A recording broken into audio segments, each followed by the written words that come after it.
अस्सलाम वालेकुम दोस्तों, तुसीं वेखदे पे अपना देश पंजाब टीवी ते मैं तुहाडा मेज़बान मोहम्मद नदीम कर। सब तो पहला तो अपने चैनल करो सबसक्राइब, बेल आइकन का बटन दबाओ कि हर आने वाली नवी वीडियो तुहाडे तक पहुंच सके। दोस्तों अज भी तुहाडे वास्ते तुहाडा वीर नदीम खरड़ राय बम्मू हसन दे बेटे राय इमरान दे कोल एक बड़ी खूबसूरत क्रॉस गां खड़ी है। अज ओदी वीडियो लैके हाजिर होया। तुसीं वेखोगे तुहाडा रूह ताज़ा कर देंगे। इहदे हकी ईमानी कुरानी इहदे को दुध पुछांगे, इहदे को फाइनली रेट पुछांगे, की हिसाब किताब है जो भी है। राय इमरान साहब तुहाडे सामने खड़े ने, ये सारा कुछ दसणगे अपने हिसाब किताब दे नाल गां किन्ने दी है, दुध किन्ना है, की रेट है, की सारा हिसाब किताब मगर की है, पुछ ले बच्चा है, कट्टी है, कट्टा है, जो भी है ये सारा कुछ। पहले तो तुहानू गां विखा लीए। कैमरामैन साहब गां विखाओ, पिछो विखा।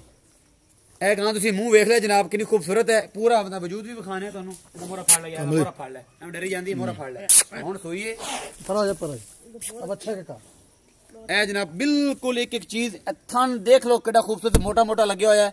ए चोल ही है, हुण सुई है, दिन अज 12 बजे गां सुई है। ए सारा कुछ तुहानू मेरा कैमरामैन विखांदा पे कितनी खूबसूरत गां है। ए जनाब इहदे पिछे बच्चा है। ये अज दोपहरे 12 बजे सुई है, शाम नू इहदा जे सट्टीए ने ते इहदा बोला हुण चोया है। इमरान साहब नू पुछांगे कितना बोला है ते की हिसाब किताब है।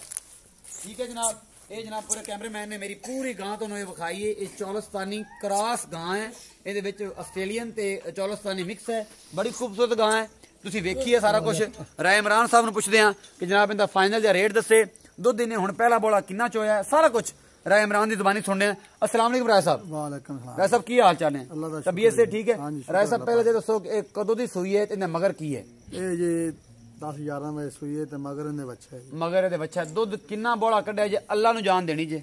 ਇਹਦੇ ਥੱਲੋਂ ਜੀ ਬੋਲਾ ਅਸੀਂ 9 ਸਿਰ ਕੱਢਿਆ। 9 ਸੇਰ ਬੋਲਾ ਹੁਣ ਇੱਕ ਟਾਈਮ ਦਾ ਕੱਢਿਆ हाँ जी। ਤੇ 2 ਟਾਈਮ ਦਾ ਮਤਲਬ ਕਿੰਨਾ ਦੁੱਧ ਕਰੇਗੀ ਤੁਹਾਡੇ ਅੰਦਾਜ਼ੇ ਨਾਲ? ਇਹ ਜੀ ਅੱਲਾਹ ਦੇ ਹੁਕਮ ਨਾਲ ਅੱਜ ਤੈਨੂੰ 8-9 ਦਿਨ ਹੋ ਜਾਣ ਦੇ 20 ਤੋਂ 22 ਇਨਸ਼ਾਅੱਲਾ ਕਰੇਗੀ। 20 ਤੋਂ 22 ਇਨਸ਼ਾਅੱਲਾ ਕਰ ਜਾਏਗੀ। 9 ਸੇਰ ਬੋਲਾ ਇਹਦਾ ਕੱਢਿਆ ਹੈ ਤੇ ਇਨਸ਼ਾਅੱਲਾ 20 ਤੋਂ 22 ਸੇਰ ਦੁੱਧ ਇਨਸ਼ਾਅੱਲਾ ਇਹ ਗਾਂ ਜ਼ਰੂਰ ਕਰੇਗੀ।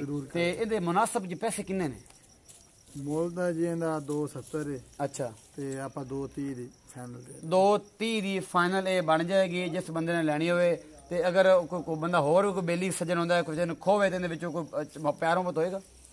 ਕੋਈ ਥੋੜਾ ਮੋਟਾ ਪਿਆਰ ਮੁਹੱਬਤ ਕਰ ਦਿਆਂਗੇ ਜੀ। ਪਿਆਰ ਮੁਹੱਬਤ ਤੁਸੀਂ ਕਰ ਦਿਓ, ਕਿਰਾਏ ਜੋ ਕਿ ਪੈਸੇ ਛੱਡ ਦਿਓਗੇ? ਹਾਂਜੀ ਛੱਡ ਦੇ। ਅੱਛਾ ਜੀ, ਇਹ ਜੀ ਰਾਏ ਇਮਰਾਨ ਸਾਹਿਬ ਸਨ ਤੇ ਇਹ ਜਨਾਬ ਤੁਹਾਡੀ ਇਹ ਤੁਸੀਂ ਗਾਂ ਸਾਰੀ ਨਜ਼ਰ ਮਾਰ ਲਈਏ। ਇਹਨਾਂ ਦੇ ਬਕੌਲ ਸਾਰੀ ਗੱਲਾਂ ਸੁਣ ਲਈਆਂ ਨੇ। 9 ਤੋਂ 9.5 ਕਿਲੋ ਇਹਨਾਂ ਨੇ ਬੋਲਾ ਕੱਢਿਆ। ਇੱਕ ਆ ਪਿਆ ਬੋਲਾ, ਇੱਕ ਬਾਲਟੀ ਇਹਨਾਂ ਦੇ ਘਰੇ ਇਸਤੇਮਾਲ ਚ ਇਹਨਾਂ ਨੇ ਲੈ ਲਈਏ। ਉਹਦਾ ਸੁਕਾ ਕੇ ਬੋਲਾ ਜਿਹੜਾ ਅਸੀਂ ਉਹ ਸਾਰਾ ਕੁਝ ਕਰਨੇ ਆ। ਉਹ ਮਤਲਬ ਹਲਵਾ ਜਿਹਾ ਬਣਦਾ ਹੈ, ਇਹਦਾ ਮਤਲਬ ਬਰਫੀ ਟਾਈਪ ਜਿਹਾ ਬਣਦਾ ਹੈ, ਉਹ ਇਹਨਾਂ ਨੇ ਇਸਤੇਮਾਲ ਚ ਲਿਆਂਦਾ। ਤੇ ਇਸੇ ਤਰ੍ਹਾਂ ਜਨਾਬ ਮੇਰੀ ਵੀਡੀਓ ਨੂੰ ਲਾਈਕ ਸ਼ੇਅਰ ਤੇ ਕਮੈਂਟ ਕਰਿਆ ਕਰੋ। ਆਪਣਾ ਬਹੁਤ ਸਾਰਾ ਖਿਆਲ ਰੱਖਿਆ ਜੇ। ਮਿਲਦੇ ਅਗਲੀ ਵੀਡੀਓ ਚ। ਅੱਲਾ ਨਿਗਹਿਬਾਨ।